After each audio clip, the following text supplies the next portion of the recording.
Hello CBSE students.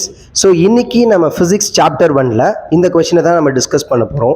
So இந்த கொஷினை நான் ஈஸியாக உங்களுக்கு புரிகிற மாதிரி சொல்லிடுறேன். ஒரு 3 ஸ்பியர்ஸ் இருக்குது. ஸோ அந்த 3 ஸ்பியர்ஸ்க்குமே தனித்தனியாக சார்ஜஸ் இருக்குது. என்ன சார்ஜஸ் இருக்குது?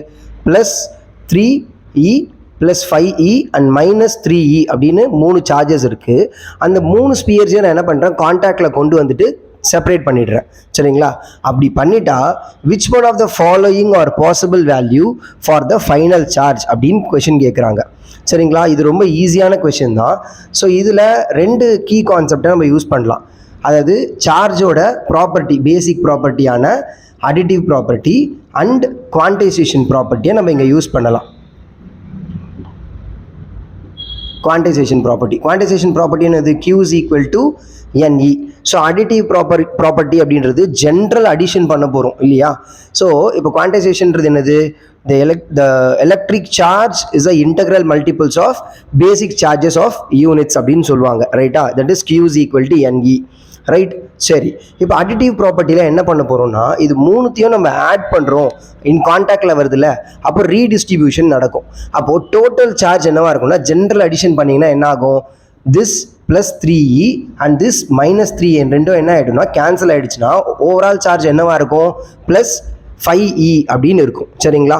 அப்போது இந்த ஆப்ஷன்ஸில் நம்ம ஜஸ்ட் ஆட் பண்ணி பார்த்தோம் அப்படின்னா எங்கே நமக்கு +5e வருதோ அதுதான் நம்மளோட ரைட் ஆப்ஷன். சரிங்களா? ஸோ இப்போ பாருங்களேன், இப்போ நம்ம ஆட் பண்ணி பார்க்கலாம். 5e +5e 10e -4 பண்ணிங்கன்னா +6e கிடைக்கும்.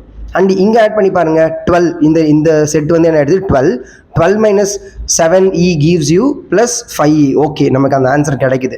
அண்ட் இங்கேயும் பாருங்கள் +3.5e +5.5e ரெண்டுத்தையும் ஆட் பண்ணிங்கன்னா 9 -4 gives you +5e. இங்கேயும் நமக்கு அந்த ஆன்சர் வருது. அங்கே வர வேண்டிய ஆன்சர் இங்கேயும் வருது. அண்ட் இங்கே ஆட் பண்ணி பாருங்கள் 5 + 7 gives you 12 minus this will be +4e. அப்போது நமக்கு கண்டிப்பாக தெரியுது டி ஆப்ஷனும் இல்லை, ஏ ஆப்ஷனும் இல்லை.